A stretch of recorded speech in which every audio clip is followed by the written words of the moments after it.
The image of Starfleet Boy greets you. We're back. Another exciting episode of Starfleet Boy where we have a casual and informal conversation about Star Trek. Today we're focused on Star Trek, the original series episode.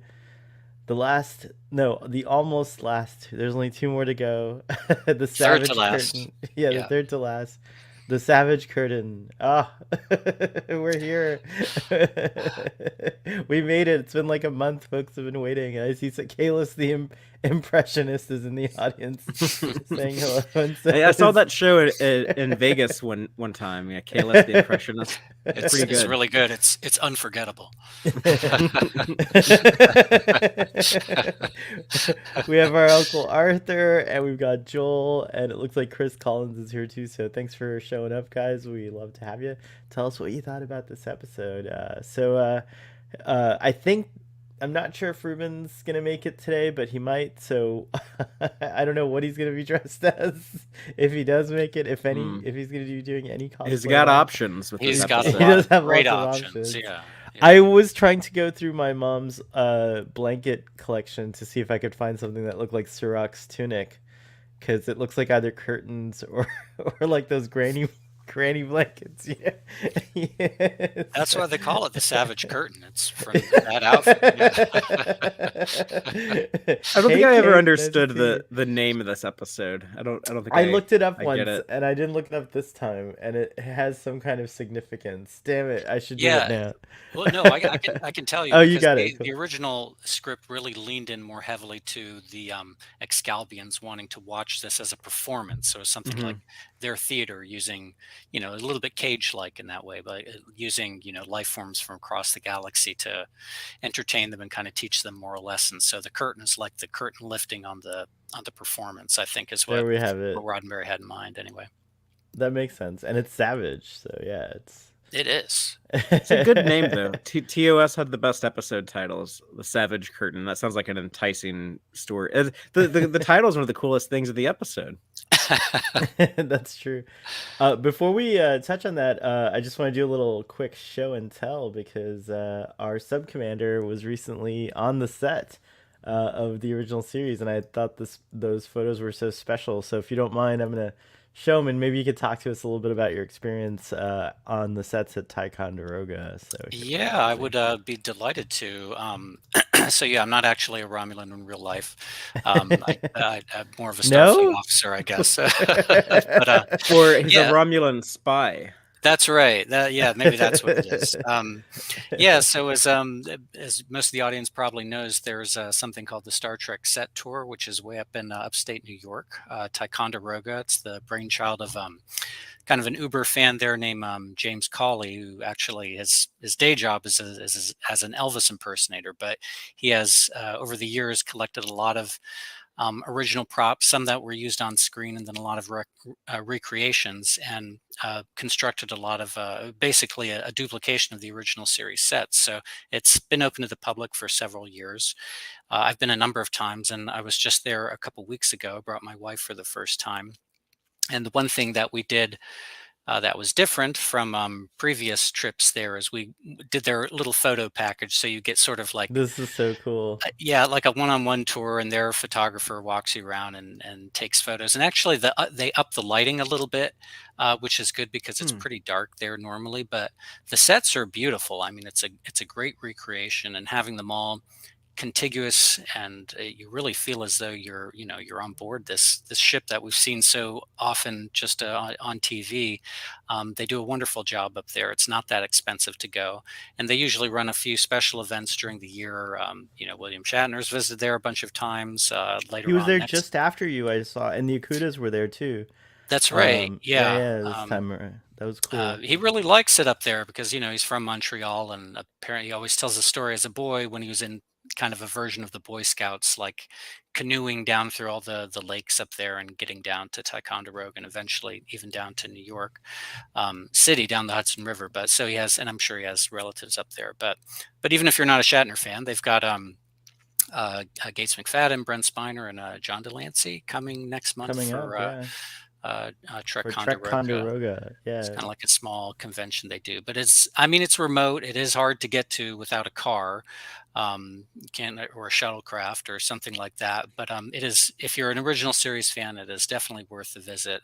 They've taken a lot of care, and just even seeing some of the actual original items up close in the museum part of the facility is interesting too. So yeah, I'm sure I'll be back there again. Fortunately, got those uniforms before A Novos went out of business, so Oh, I that's was why able they look to. so great. Oh my gosh, that's Yeah, amazing. yeah, Yeah, was able to that's pose in cool. them, but fabulous time. So I heartily recommend it. They're only open in the summer months, pretty much for like spring and summer. So This is my which is favorite photograph. I feel like you should just make this like you should print this out and frame it. It's such a cool photograph. well, I mean, so my only the only thing I'll say about these pictures is what my wife said when she saw them. She said, "These are great, but they would have looked better if we were 10 years younger." So No, you guys look great. You guys look Isn't little great. that just true about everyone's picture ever, though? So yeah, But both of you have really great uniforms and stuff. So yeah, thanks for yeah, sharing that. That's so cool. I was very chuffed very to cool. see. yeah, a lot of fun. um, so yeah, Father and I are curious about. Well, Father definitely wants to go, and I will go at some yeah, point at for some point. sure. I know Sohel. I know if you don't get up there anytime soon, when they finish building their TNG set stuff, I know Oh you'll definitely go up yeah, there for that. heck yeah. They're still a few years off, but they're showing some of it at Trek Ticonderoga in a couple of weeks. So Oh, right on. Yeah, Does no, the do the sets make sounds too, like complimentary ambience or sounds, or is it like pretty quiet? no, I think the bridge does. The bridge has ambient noises of the bridge, but not like in the sick bay with the medical beds. You don't hear the heartbeat noise Oh or that yeah. kind of hmm. thing. Or engineering, they don't have the. I mean, the intercoms in the hallways work. So, or at least if you push the buttons, the red alert will sound and start flashing and that kind of thing. But the bridge definitely has all the ambient noise. Oh, and Very you can cool. buy swag from there too. This is my Trek to Ticonderoga T-shirt. I don't know if you can see that Oh at yeah, all, right but on. Cool. yeah. So, but yeah, if you ever go up there, keep me in the loop. I shall do. Very cool. Shall we get started with this episode? Father, would you mind doing the episode summary for this one? Sure. I watched this episode like 6 weeks ago because I thought we were going to talk about it back then. But I remember it pretty well. But It's memorable. there's a planet called Excalbia that the Enterprise visits, and they see Space Lincoln floating around in space. They're like, "What the hell? It's the U.S. president from the 1860s." So they beam him onto the ship. He says, "Come on down to Excalbia. Come check it out with me." And Spock and Kirk beam down. They meet Surak, the father of Vulcan logic and that whole planet's philosophy. And they also meet some evildoers throughout history, including they got Genghis Khan's the only real one, right? And then they have Yeah. Yeah, and then Colonel Green who from appeared on Enterprise.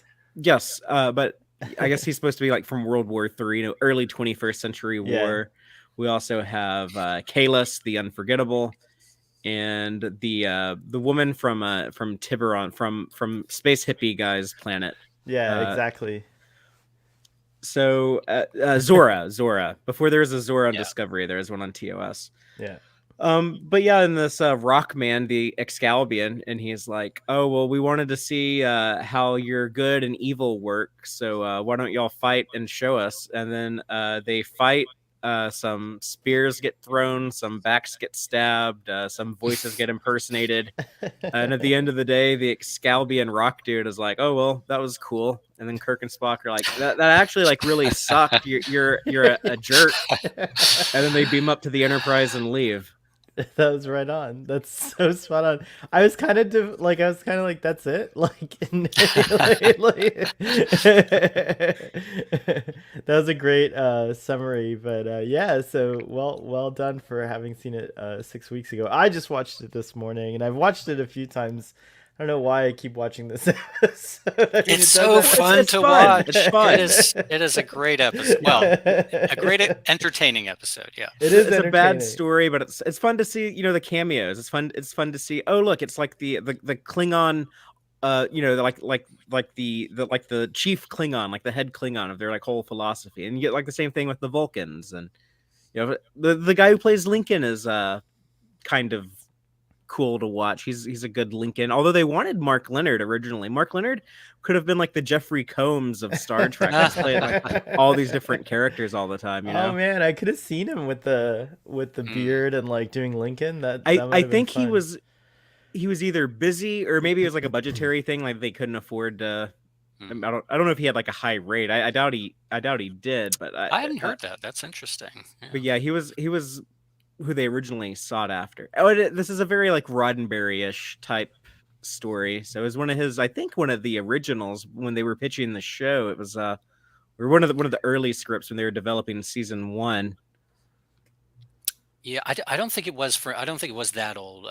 What I had read was that he came up with the treatment just the previous year, but it is very typical of his kind of story. I mean, where there's a fairly heavy message in it, and it's kind of aliens testing you, and there's a lot of tropes that we see in previous Star Trek. I mean, not Mm-hmm. necessarily even from his, um, but yeah, I like this episode quite a lot. I mean, yes, it's goofy. I mean, there's no way you can have the Space Abraham Lincoln episode not be goofy, but it's so entertaining, mostly because of the guest stars. I mean, I think the three actors they got for Surak and Lincoln and for Colonel Green, they just really sell those performances. And I was watching, I actually watched it this morning.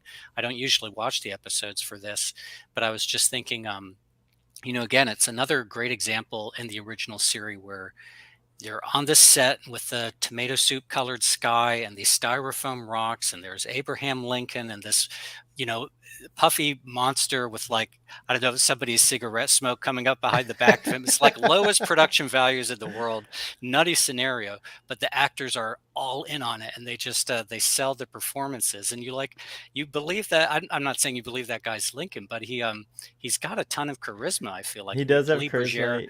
I think his name's Surak. You feel when he screams out, and he gets, or his being willing to step forward as the man of peace. I mean, that gets you. I mean, I think there's a lot of those guest performances really make the Mm. episode, despite some of the silliness. It's true. I do have to say, yeah, that is true. And the Excalbian actually looks great. I think Yeah, it I looks like really good. Like it does look Yarnak. like a rock creature, I like loved that design as a kid. I always yeah. wanted Star Trek to revisit Excalibur. I wanted to see more of them. I kind of wanted like them to become like friends with them. I don't know. Where do we get they a always seem dead kind of one? Right? Like in Lower Decks, right? Didn't we get a dead Excalbian in like that episode with Oh yeah, the there's like a fossilized Excalbian or yeah, and they something. use it Yeah. to do something like to burn a hole through like the wall or something. I Yeah, I forget. forgot about that. But yeah, it was a cool looking creature, and he never seemed like that mean to me. He just seemed like maybe like he didn't understand. Like I don't Yeah. know. I always thought like maybe he's like a little bit more innocent and just like didn't know what terrible things he was doing to these people. I would say that's true, except that when they weren't performing, he ups the ante by putting the Enterprise in danger. Yeah. So it's like, oh, like okay, Yeah, they're we need clear. higher stakes. We're getting into the third act of the story. So. Yeah. And he's all I like, "You can communicate with your ship now, so you can hear them suffering." And then he cuts them off, and he's like, "Okay." I like Yarnik. Yeah, I agree with all that. I think he's kind of they have their point of view, and they're not willing to back down from it. I mean, I like that exchange where Kirk is like, "What gives you the right to bring us here?" And he said, "The same right that brought you out here. The need to know. We just want to find Yeah, it's stuff true. out. He This does is say how that. we explore." It's also probably the largest speaking role for Bartel LaRue, who did Guardian of Forever, and several other parts in Star Trek.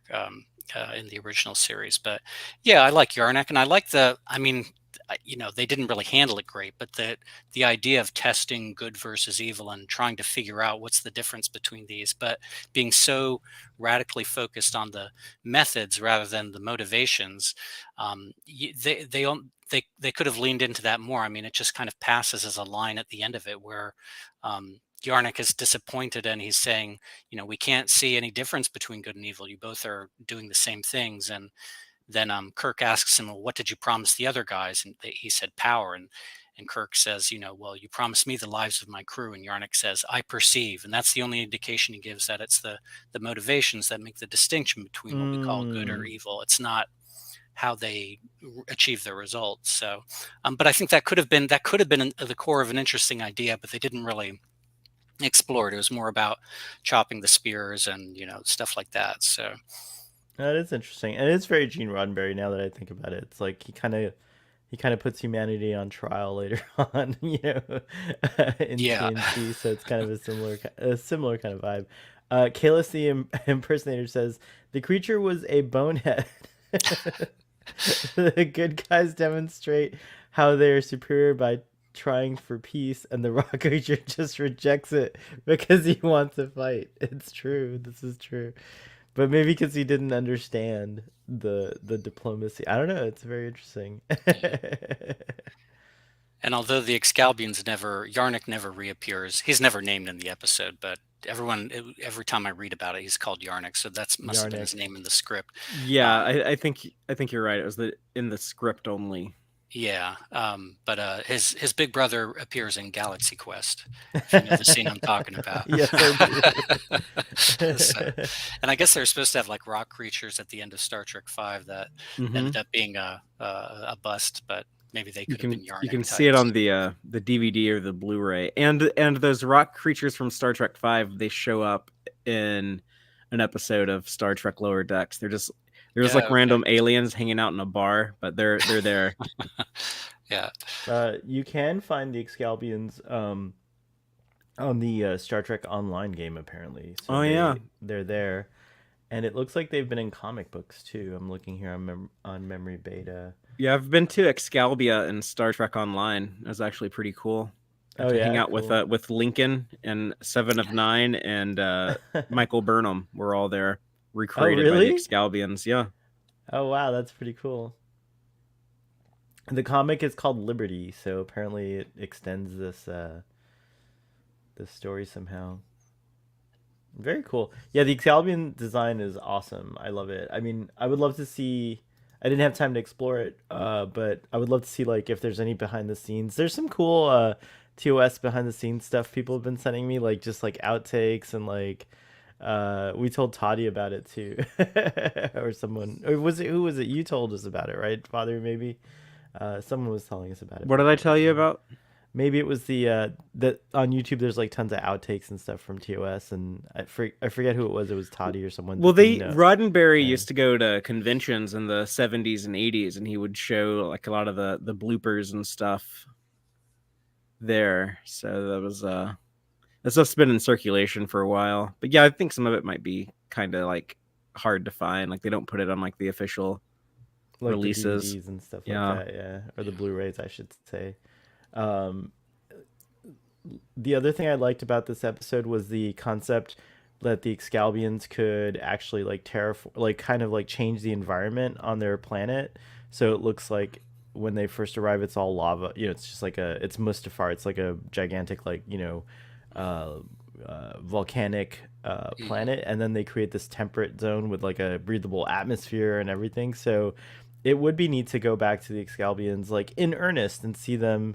I think they're like that's one of the things, like I think as far as fan service, to me that's more interesting. Like if we actually visited some of these TOS planets, but not just in Strange New Worlds, which is nearby in terms of time, but like it'd be neat to see them in the 32nd century. Like what have the Excalbians been up to, right? And you could really, I think like there's a look that you can update, and because we've only seen one, so like Excalbians could look totally like in different varieties. Maybe they're different rock formations, like some look like stalagmites or stalactites or whatever, and like it'd be neat to explore that. I would love that.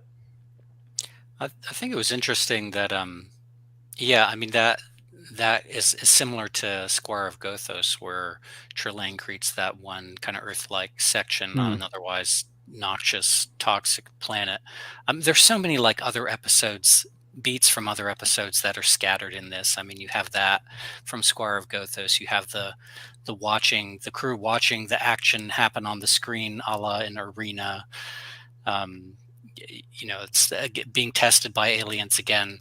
But I don't hold it against the episode. This is the classic definition of a guilty pleasure for me. I mean, I really like the performances, and it has that very third season vibe where it's a little humorless in a way. I mean, it doesn't have that kind of sparkle that second season episodes have, where not only are the production values are a little lower, but there's kind of a seriousness to it, sort of a stodginess to it.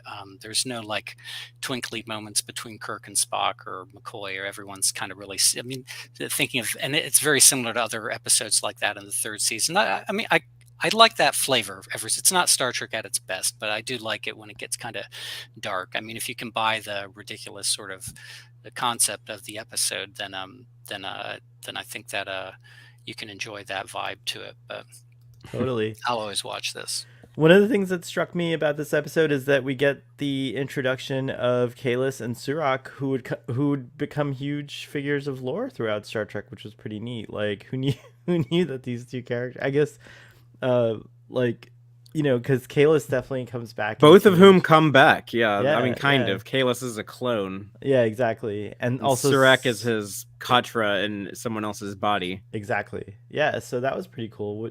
What'd you guys think of Kahless as depicted here? I know he's I know that there's like the obvious problem of deciding to do like blackface on a actor and stuff like that. But aside from that, I thought From he was like an interesting a character, race yeah. relation standpoint, that is not the biggest problem with this episode. No, it's true.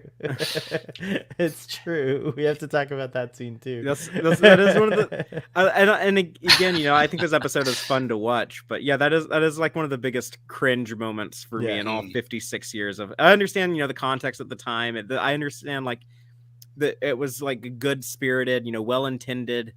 But yeah, that aged horrifically. It did. Do any of y'all know what Nichelle Nichols' view on that scene is, or how she like thinks of it today? Rather than she's probably like, this is the last episode of this show I'm ever gonna do, so I'm just gonna do the scene and then go look for my next job. Get my paycheck and sayonara. This is her last episode, I think. Oh man, that's it is, yeah, because the next one, the Enterprise doesn't appear at all, and then she's not in the very last Turnabout episode. Intruder, yeah. The sentiment is good. It's the way that it's done and written. It's just like awful. Yeah. Yeah, I want to hear more about that. Interestingly, because for when you started, I thought you were talking about they're getting this sort of this kind of random Asian stuntman to play Genghis Khan, and like not, treating that character kind of offhandedly. And that also, yeah, No, I thought that's, but you're talking now about the exchange between Uhura and Lincoln on the bridge. Well, I started with Kahless and his blackface, brown face makeup, and then I was gonna talk about Genghis Khan, but then Father was like, "Yeah, and that's not the worst thing in this episode." Yeah, well, so that's interesting. I mean, Kahless, I don't have a problem with. Kahless is, they put makeup for Klingons. That's fine. Yeah, because I think as a child growing up, and I'm the oldest one of you guys, so I'm probably the most kind of old-fashioned. I thought it was interesting for them to talk about, not being afraid of words in the future, and this is some progress that we've made. But how does that like hit today? I mean, how did you guys interpret that scene? Because it didn't occur to me that would be super offensive. Now maybe it's a little awkward and clumsy, but I'm curious to hear your point of view. Yeah, I think it's just like the fact that like I don't even want to repeat what he said, but like the fact that like just showing like a dude he shows up and that's like the first thing he says. It's just like it is. I think what's awkward, cringy about it is that Lincoln seems to know better. Like he says, I don't mind saying the word. It's like we're having a discussion about it, but he says the charming negress to Uhura, and like then he's like, oh, I realized that may be something that people use as a form of, I mean, like it's like he knew better and he still said it, and then he kind of like tries to backpedal. So I don't know. It is interesting depending on how you want to talk about it. But Uhura's response is basically to say like, whatever I get. I mean, I think if there was like one little extra tweak in there, maybe it could have done something. But like, her response is basically, again, the sentiment is really good, which is, yeah, I'm not offended. I live in a society that's moved past that, and we're not, I get it. You're you're not, you're not of our time, so you're gonna slip up. But Lincoln's a weird character. All of them Mm, are, because the there is an aspect of Lincoln that's not authentic because he's pulled from Captain Kirk's brain, and then he seems right. to have his own ideas and his own autonomy. So again, just if they had explored it a little deeper and said like something along the lines of like, maybe this is like, I don't know, I don't know how, like I'd have to really, maybe we could have a table, like a round Yeah. table discussion and rewrite the scene or whatever. But I just know that, yeah, it, now when I was watching it as a kid, I remember I being like, what is that word? I've never, like, I remember Yeah. turning to my mom and dad and being like, what is that? Who calls anyone that? Right? And Yeah, they're like, who yeah, says that? who says Yeah. that? And they were like, yeah, it's like an old fashioned term, So I don't even know if that was, I think that was maybe a term they used in Lincoln's time, Yeah, for sure. I think And that's the case. Yeah. but that's the weird part about it, is that if he had just said it and then like maybe Kirk corrects him and says like, oh, that's not like, appropriate. And then Uhura could then say her line of, but actually, like, I'm also not offended because we've grown past that or whatever. But Lincoln seems to know better. So it's weird that he throws that out. Now you could just say that it's the Excalbians again testing everyone with like, like this is like just, since he is a creation of the Excalbians, like he's trying to see like, can I create this kind of tension or conflict or whatnot. But again, that's my headcanon, not not necessarily what you see on Yeah. screen. But yeah, what do you think, Father? Yeah, I just am kind of embarrassed by it, and like whenever people like are watching this episode for the first time, I'm just always like, yeah, like they're probably gonna want like to talk about that, and Mm. I just kind of ignore it when I watch this and act like it didn't happen. Oh, it was in fact Kirk's reaction that made Lincoln backpedal. Yeah, I guess that's true. Says Jill. But yeah, going back to going back to, but beyond that, yeah, I'm glad we actually documented our feelings on that. That's like a hot topic. It's nowhere near as cringy as the worst episode of Star Trek: The Next Generation, though, uh, which takes Code this of to Honor is also an it's embarrassing one. yeah, and it takes this to That's like the umpteenth level That's of why, like, when people like so many like fans today, fans today, like they try to use Next Generation as like the gateway drug. Like if someone's like, I want to watch Star Trek, what do I hear so many people say Next Generation. I'm like, Next Generation. So you want the first episode they see to be Encounter at Farpoint? That sucks. I And then the love that second episode to be Code of Honor. Like, goddamn, they're gonna hate Star Trek two Yeah, it's episodes true. in. Is that the second episode, really? Wow. Yeah. Okay, gosh. I would skip Code of Or no, Honor it's if the I were third. introducing I think it. it's the Third. third. Oh, okay. Yeah. Well, it's yeah. Yeah, because the Naked Now is The the Naked second Now, episode, yeah. So I would you want skip Code of to Honor see if I okay, like were- dumbass jellyfish episode, then Data and Lieutenant Yar get drunk and have sex, and That's then, cool. and then the Code of Honor. Like no, that is not a good way to like introduce Star Trek to someone. I'm sorry. Yeah, you pretty much need to skip that first season, I think. If you think about it though, those are all kind of like very TOS-y vibing episodes, right? Like, so Next Generation really kicks off when it gets into the Next Generation, like, and those might have even been like, I heard they used a lot of unused phase 2, Star That Trek was mainly a phase 2. season 2 thing because of the Okay. writers' strike. But those phase 2 scripts suck too. Yeah, but they're not as cringeworthy, I think, as some of the first season ones. I mean, Yeah. I think there's some season 2 episodes that are pretty good of Next Generation. Yes, there's some that are bad, but I don't know. There's so few episodes in season 1 that are even worth watching. But yeah, but any show, especially if you have to do 30 episodes, 25 episodes in a season, you're going to get some bad Some ones for sure. We can we we can't not talk about the dress uniforms, which I love. I think they looked really good. Is that the last time we're going to see the dress uniforms too? Yeah. I guess we can say goodbye to the dress uniforms. Yeah, because they don't put them on for Kirk/Janice Lester's trial in the last episode. I don't think they just wear the regular uniforms. Right. Yeah, they knew it was the end. They knew it was over. And I'm wondering this, and so is Kahless the imposter, but was that the first time we saw the security or like a non-officer dress? Like Yeah, with the white yeah, sash or with the white belt or whatever? Like that was yep, cool. yeah, definitely. The one and only time with Mr. Dickinson or whatever, Dickerson. Yeah, Yeah. Dickerson's my episode husband. I was very pleased by him. He was very dutiful and like concerned with what Captain Kirk had Yeah. to say. Mm. And he was the bosun, so that was even cooler. I love the bosun's whistle. So. Yeah, fun to see Scotty in the kilt. Yep, it was fun to see him in the kilt. Oh, and that's another thing that is a beat from a previous episode where Kirk is giving the sort of the watered down version of the "risk is our business" speech in Yeah, the conference right. room. It's not bad. I Right. like that scene. That's a fun scene, especially with Scotty saying, Earth 1,000 kilometers or 1,000 light years away, and Spock saying more that direction. I think exactly. that's Yeah. very cute.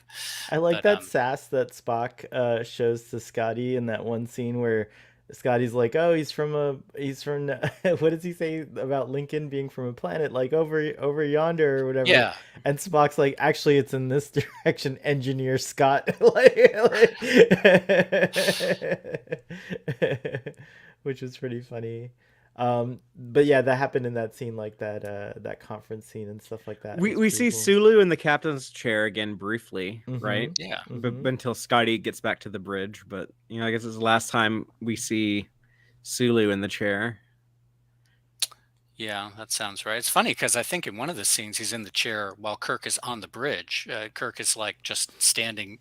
Kirk probably just arrived to the bridge or something. I can't remember exactly the setup, but you think Shatner would have demanded, "Well, make sure he's not sitting in the chair when I walk on, or so make sure he gets out immediately." But yeah, but I no, think I'm he sure that claims was to have fun. never. He's like, I hardly ever saw that guy. I don't even Yeah. know why he's. Well, that's what he says now. Shatner's It's- keep in mind, like, he's 91 years old. He's said a bunch of yeah, things he over the started- years. Sometimes they just recently contradict. too. He said some things that created a Oh, whole let's not go kerfuffle. there. Yeah, Let's we not won't go go there. But going back to like other, I wrote down a couple of great moments. The other one that I really liked was seeing Spock like show reverence for the image of Surak, and he was embarrassed. He was like, "I showed emotions," Yeah. like I apologize, and Surak's like, "It's understandable. Let's not talk about it. Speak of it no more. Yeah, speak of It's it a no cool more. line of dialogue. And he's like, in my time, we had no contact with Earthmen, so it Right, pleases me right. to see you and see that you're different. May our differences allow us to become more than the sum of our whole, or whatever the Something like saying that. Yeah, is. and that's Yeah. the whole idea of celebrating differences rather than being afraid of them, and I think that's pretty cool. That was And- Roddenberry being like, please buy some IDIC medallions available now from Lincoln Enterprises. Yeah. Wait, so now I'm wondering, was Lincoln Enterprises named after Abraham Lincoln, or One they have, like- 100%. Yeah, Roddenberry liked Abraham Lincoln. Like the whole thing about like okay. Kirk being like a fan of Lincoln, that was Roddenberry's own. See, because I was saying, I did a tweet today. I see Kirk as more of a Teddy Roosevelt kind of person. Like he's more of an adventurer, and like Roosevelt. But not like, not had a- so much in Roddenberry's conception. I think Roddenberry had more of that kind of like a little bit of the self-tormented leader kind of thing going on. Like with Pike and early Kirk and early season Yeah, one. like He Balance became of more- Terror Kirk, when Yeah. he's like, oh my god, Bones, am I doing the right thing? And Yeah. right. Yeah.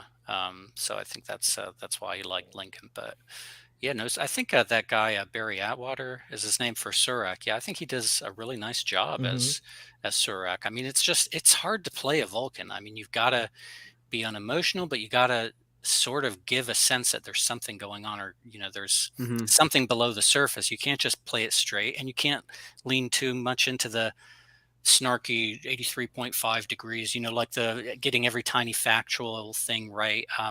And I think he comes across as being a person with dignity, and trying to. I love some of the lines they write for him or write about him.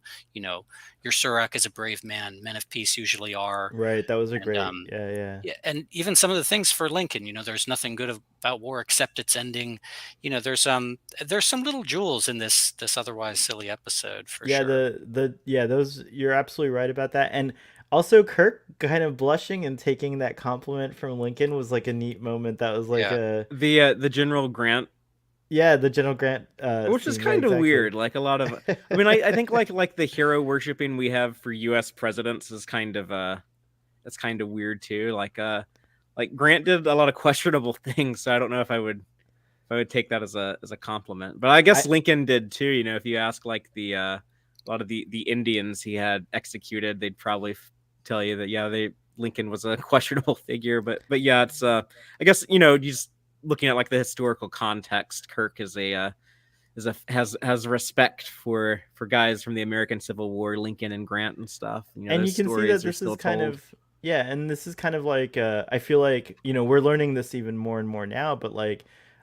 history, you know, well, like, you know, the US history, many aspects were hidden. Like I forget who was saying like um the Tulsa massacre and the fires. Like I think it was someone I saw recently. Oh, Tom Hanks was like, how did I grow up going to school and never reading about this? Like, you know, I'm outraged about that. Like it's true, there's so many things that like I didn't know about it either when I was a kid. Like it was not even in the history, and I read the history books from cover to cover, even stuff we didn't cover in class. So like they just think there's a lot of things missing, and I think it's because to a degree there's like this I guess to a degree there's this like sort of like I like what you said, like the idealization of these people. So like, oh, let's just put the bad stuff under the rug.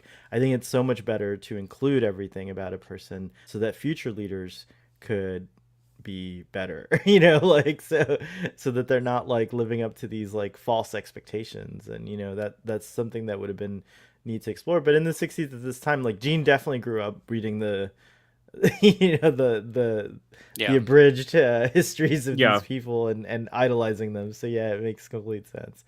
But yeah, I mean, when I was a little kid, and presidents used to have a kind of prestige to them. I feel like that has been kind of lost that lately. Yeah, has been mostly lost. Like you know, that ship has gone to warp. It's a fascinating conversation. I mean, it's so much bigger than Star Trek, but yeah, I mean, just how you evaluate people in history, and like, you know, as a product of their time, as how you evaluate them later, to what extent people actually but do need heroes to find inspiration. I mean, you can't just be. I mean, I think there's a, you know, it depends on the context. Is it an education context, or is it a TV show context, or is it I mean, it's so fascinating. But yeah, I think the version of Lincoln that we see there is probably what was in Roddenberry's head. Right on. Yeah, absolutely. A couple comments here. Vulcans rule. Yes, they do. Scotty, they're probably looking up a plate of haggis in the galley. They've been everywhere else. Yeah, it's like they're writing the script and they're like, we know exactly two things about Scottish people: Celts and haggis. So let's put both of them in there. Let's put them both in a line. They are great lines, though, I have to say. Yeah. Uncle Arthur, what did you buy? I missed his Eidic medallion. Oh, nice. That's what it has to be. Yeah, it's true. I wonder why they didn't, you know, explicitly refer to Idic versus, you know, this one-off mention of the philosophy of gnome, meaning all, which kind of sounded like pretty much the same thing as Idic. Yeah. But whether he was going to push a gnome medallion and that never materialized, or what. But I'm kind of, there's little things that just kind of, yeah, little things like that. That's going to be the next product. Had you heard of the philosophy of gnome before?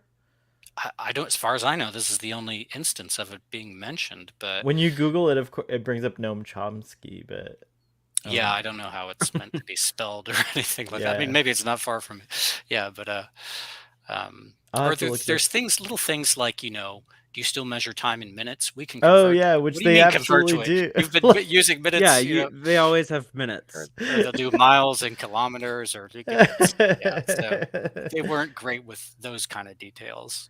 I think maybe Kirk was being cheeky perhaps like you could probably interpret it as that, like he's like, oh yeah, we can convert to it, don't worry, because Maybe he like, was actually. Maybe he you know, was. That's a like, thought. yeah, that's the only way. I mean, that's how it headcanon it, at Where they least, use a because it is. different minute in the future. Mm, It could that be could be. possible. They may have standardized the minute when they met other There's a The metric minute. Federation standard minute. yeah, that could be 100 totally minutes in totally an a hour and 10 hours a day or something thing. in a star date. Let's see here. I love the Scotty's dress uniform. Is a kilt though. Yeah, it's cool. Bones. Jim, I would be the last to advise you on your command image. Kirk, I doubt that, Bones, but continue. Yeah, that was really funny. That was cool. Yeah. McCoy was great. Everyone was great in this episode. Even Chekhov had like he was at the science station and Yeah, doing we got all stuff, and 7. yeah, we did get all So I 7. guess Yeah, the it's last true. time for Was that. Chapel in it? Is Chapel in this one? I didn't see No. I Chapel. don't think she was in it, but yeah. Yeah, but the 7 mains we got, which was cool.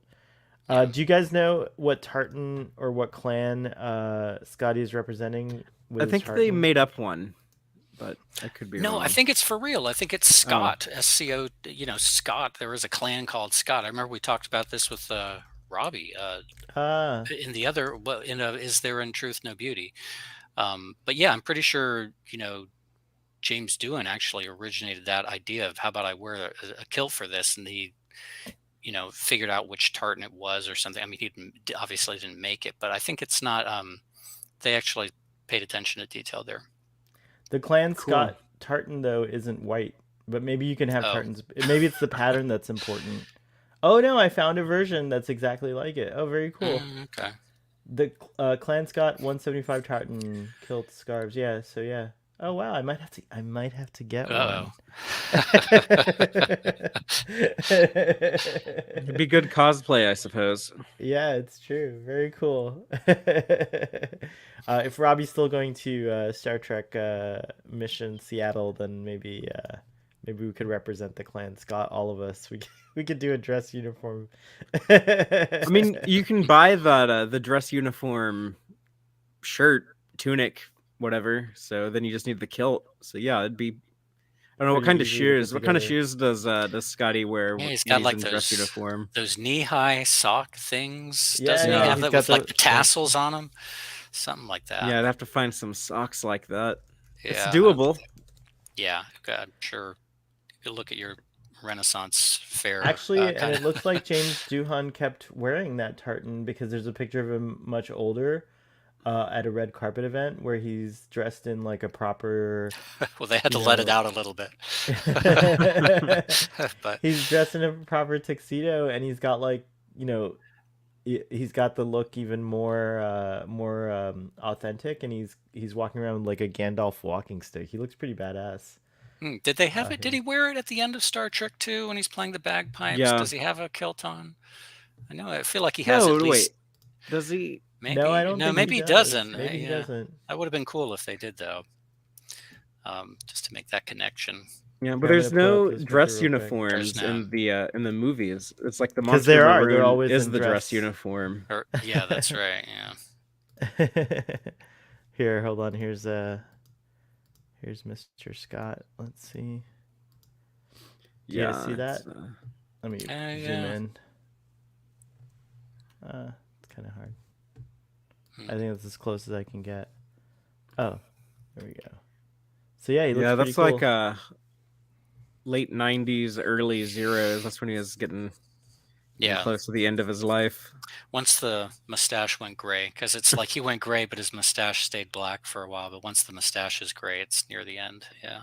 And he had a kid when he was 80 years old, like just like a few years before he died. Yeah. Oh, is that right? Yeah, I guess his kid is like in college now, or around that age. Wow. Okay. Go. Well, sorry for the kid. He didn't have, unfortunately, or they didn't have time to spend with their father. So, but still, it's pretty cool. I didn't know you could have kids at that age. Like, that's amazing. Like, physically have them. I just thought you ran out. Well, if you read his little autobiography, he seemed to be a pretty virile person. So uh, It's all that The dilithium crystals still had plenty of yeah, charge. that's Oh, right. jeez. Uh, Well, I think that's. Do we cover everything? Let me think. Oh no, just the so the Colonel Green thing. He only appears like on TV in Enterprise, right? Like, what's his face? It's like a Is watching. recording Yeah, like that a Peter, recording. RoboCop is watching a recording of Colonel Green, being like, "Yeah, that dude from 100 years ago is pretty cool. I want to be a genocidal dictator, also." So all we need now is for someone. So all we need now is a Zora depiction on screen in some future Star Trek show, and we're good. Actually, Zora could appear on Strange New Worlds. I really like that they made her from the same planet as the Yeah, the dude in The Tiburon. Way to Eden. Just like it's just cool little continuity. yeah. Mhm. Yeah, They it's- mentioned Tiburon in the last season of Discovery. Book and Burnham were talking about it in like that season finale episode. Book was like, remember on Tiburon that one time, that one adventure we had. oh yeah, when they're having their banter at the Karma barge, right? Is that right? No, it's in the Oh. last episode when they're when he's about to like go do community service or whatever. Right on. Okay, cool. I'll have to go It's back just a and I cool didn't catch sounding that. name. Yeah. Oh, cool. Chris is here in the audience, and he says, "Have any of you watched the ILM documentary series on Disney Not Plus yet. and seen the Star Trek portions or images?" Oh no, I haven't seen it yet. I'll have but to I'm I'll have glad to check that out. Yeah, Yeah, PJ ILM was gave telling us a us lot. about it. They gave Star Trek a lot of great stuff. Mhm. Star Trek 3: The Search for Spock had such a big influence on everything because that gave us the Excelsior, gave us the Oberth, that gave us the Bird of Prey, gave us Earth Space Dock. All those things get reused so much throughout. Deep into like Next Generation and Deep Space Nine, they're still using those models and stuff. Wow, Chris says, I was at the convention in Kansas where James Doohan announced that he was having another kid with his new wife while he was having dementia. Oh, wow. That's crazy. But yeah, I'll check out that ILM thing too. Let's see. Oh, and Arthur, this is so cool. We have like a reunion happening in the audience. Arthur was at that same convention apparently. Oh, he was having one That's in New York. with his new wife Wendy, I think. Oh, that's cool. It's a different convention. Sorry. Yeah, I Surfly can't Boy's not remember. reading correctly today. Sorry. I can't remember how old his son was. I went to his final convention in Los Angeles in 2004. It was like his farewell convention. He was pretty. He was not well. His Alzheimer was pretty advanced. So his mood. He was very happy the whole time. But I can't remember how old his. I think it's his son was then. But Which I one, know Chris? Chris Doohan? No. The little one. The little the one. little one. The Yeah. little one. Yeah, but maybe now we're we're kind of off the rails on this discussion. But then maybe Wendy really wanted another kid, and this is like a going away present or something. Who knows? Yeah, I'm who sure knows? the child was financially well taken care Taken of. care of. Chris Doohan's really cool. He took up the role of Scotty on Star Trek Continues. And had a cameo in 09. Yep, he That's did. That's right. right. Yeah, so he's pretty Yeah. cool. He tells some interesting stories about his dad too. Starfleet Boy, can we see your jacket and sleeves better? I can't, like, where I am, I'm too tight to like kind of stand up, but this is the Star Trek Beyond costume. It's like a cheapy version, so it's not as nice. It's a little too shiny, and I've put the Strange New Worlds He's got the badge. command. You got the command insignia on an engineer uniform. That's right. Oh, I'm such a a faux pas. captain of engineering. Probably no. I doubt anyone noticed it until you pointed to it. Now we all notice. Now I'm just gonna hide funny. over here behind this mic. So any other thoughts on this episode before we wrap it up and give our ratings, guys? I think we covered most everything. I mean, to just finally to circle back to Kahless, I think the TNG version is so much more interesting. I mean, he looks fine. He looks like a Klingon. Actually, it's the same guy who played Sam in Charlie X, who's like laughing at Charlie in the gymnasium, and then Charlie disappears Oh, him. Same guy. He's mostly a stuntman. I forget his name. But his voice was really kind of a little weak for the father of Klingon ferocity, starting the Klingons on their path of domination. But and it would have been nice to see him maybe have a little bit more of a role. But He does get overshadowed by some of the other guest stars. oh, I know one thing I wanted to mention with Colonel Green, who I like. I like that character. I like his portrayal too. But it's funny how TOS has this kind of mishmash of what happened at the end of the 20th century and the start of the 21st. So you kind of have this guy with this genocidal war, which I can't remember if they they said it was atomic. He was known for like creating atomic war or like something like that. yeah, who led a genocidal atomic war, yeah, something like that. But I can't remember if it was end of 20th or beginning of 21st. But then, of course, you have the eugenics wars of Khan, and then in Omega Glory, they reference The bacteriological post-atomic. warfare Oh, experiments in the late that's right. 1990s. So it's like, are these all the same war? Or was it just like a lot of different things going on? I mean, of course, they didn't. No, they didn't think about it. But Right. I'm curious how it's all been retconned. I don't know. I wonder because in I mean we get all kinds of TNG, they stuff. have all that with the trial stuff they're Yeah, there's referencing. like they add new layers to it with Uh, those soldiers that like are snorting coke or whatever they're right. doing The like the stuff drug like controlled the army. drug. Yeah, Yeah. exactly. Like but yeah, it's interesting. I think this is like another period of Star Trek that is kind of vague and like, right, rife for exploration or furthering. We get a little bit of it in Picard and it doesn't seem like anything, there in 2024, right? So when does World War III happen, Fathery? It starts in 2027 and it runs until I think Oh, so it's right 55. before. Okay. It's like almost a 30-year war. It's But it's pretty Khan's already nasty when it gone, gets right? The started. Botany Bay was launched in In 1996. 96. So there was Yeah. like a eugenics war in the 90s that either happened and it was all like kept under wraps, like in the Greg Cox novel, where there was like this secret war fought in the 1990s and the Mm. governments of the world covered it up, Or or sadly, it happened it and people were apathetic like they are today when we see, when we see genocide happening, unfortunately. or maybe Uh, it's like didn't happen in the 90s and they're gonna like move it up in the time scale to be in the 2020s, which is kind of suggested in Strange New Worlds. They say there is the second American Civil War, and then the Right. eugenics war, and then World War III. there's all kinds of things that could have changed the timeline too if you want to get really like crazy I mean, and in Deep Space Nine, they say that the eugenics wars were 200 years earlier, and that does. I mean, that would put it like around the time of Hmm. Jonathan Archer and Enterprise. So right. that's kind of So kind of all over the place. Yeah. There's contradictions in there, so I don't know if they'll ever try to smooth it all out. We're also going to get in the awkward situation where just in another few decades, it's going to be time for Zephram Cochrane to meet the Vulcans. So we're just gonna Yeah. have to, I guess, accept that it's a different timeline than the one we live in. Yeah. If people are still watching Star Trek in 30, I think people will still be watching it in 30 years, but 40 it's years. funny what futurists thought like would happen. Gene Roddenberry is kind of a futurist, and certainly like but I was so disappointed that in 2001 we weren't, we didn't have like Hmm. regular commercial space flights to the space station, and that there was already like a colony on the moon and things like that.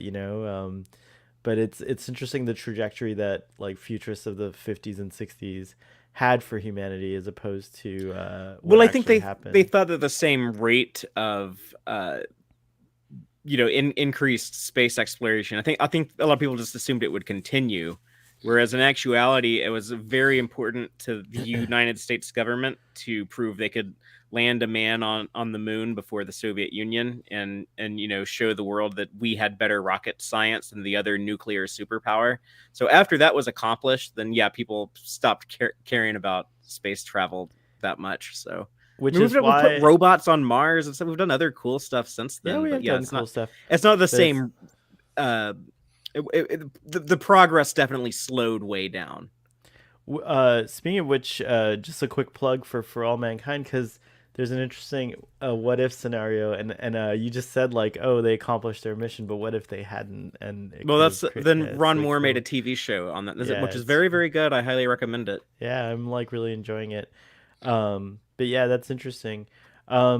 I guess I'll start with my final thoughts. I came into it with a lower kind of rating, but like having talked to you guys, especially you, Adam, like I'm gonna bump my rating up.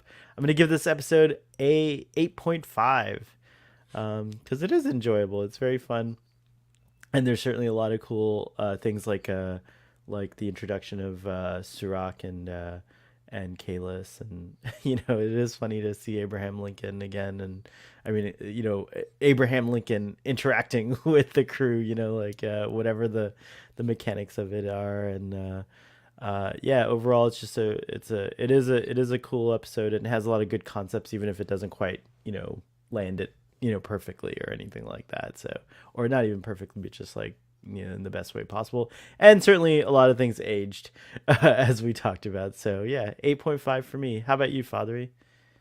I think the sub commanders summed it up very well as guilty pleasure. I think it's a bad episode. It's a bad story that is extremely entertaining and fun to watch. I never get bored of this episode. I never find it's like kind of a struggle to sit through. It's just kind of like, well, this is kind of a weak plot, but it's the in a lot of ways, I think it is one of those. It's like a good example of Star Trek doing neat science fictiony stuff. The guest stars are a lot of fun. I would rate it 4 years. That was off the cuff. That was good. That was very nice. Sub Commander. Yeah. Well, I'll just sum up with the same thing I've already said. Yeah, guilty pleasure. Not a great episode, but so much fun. I just always enjoy the performances in it the most. So, based on that, I'll give it a 7. So yeah. Right on. Uncle Arthur says, by the way, and this is cool because 1978 was the year I was born, so of course it was the best convention he's been to. My favorite con was 1978. Everyone was there except Nimoy, and they were still filming the first movie, and all the male cast had their pointed sideburns. Oh, that's fun. Cool. That's cool. Yeah. I guess that's when we'll know if they're filming the new Star Trek movie, is when we start seeing Chris Pine with the haircut. Because right now he's got like long shaggy hair. And he's got a beard too, doesn't he? And he's got a beard. He's directing. I think he's shooting a movie now that he's directing. Interesting. Audience, tell us what you thought of this episode rating wise, if you feel like it, and thank you for being here. Next week we will not have a TOS discussion, but we will return the following week with all our yesterdays, and then the next week after that we'll do the last episode of TOS reviews, and we'll kind of make it a little celebration or something. I'll figure out something to do for then, but yeah, and then after that we start the animated series. I'm really excited to go on that journey with y'all. Yeah, I love the animated series. Tomorrow there's no 1:30 p.m. Starfleet Boy broadcast, but you'll see me and Fathery on Trek Central at 4 p.m. Eastern Standard Time, 3 p.m. Central. It's Trek Central. We should always talk about it in terms of Central Time Zone. I mean, I am in the Central Time Zone, so to me that's the normal. You're actually time what zone. they mean when they say Trek Central. They're talking about you, Fathery. That's pretty awesome. But anyways, yeah, we'll be on there, and I guess we're going to be doing more more recapping of all the extra tidbits that came out of San Diego Comic-Con and some other stuff, some other Trek stuff. So come and join us there. Fathery, what do you got to promote? Well, you can always check out Text Trek live on Friday night. nights at 7 p.m. Central, or listen to us wherever you get your podcast. But right now we're talking Deep Space Nine Season 5. So we've covered the first 2/3 of Season 5. We're gonna knock out the final 8 episodes this upcoming show. But yeah, that's been a lot of fun. And then of course we'll be covering Lower Decks when the show premieres August 25th. I'll also be at Star Trek Las Vegas that weekend.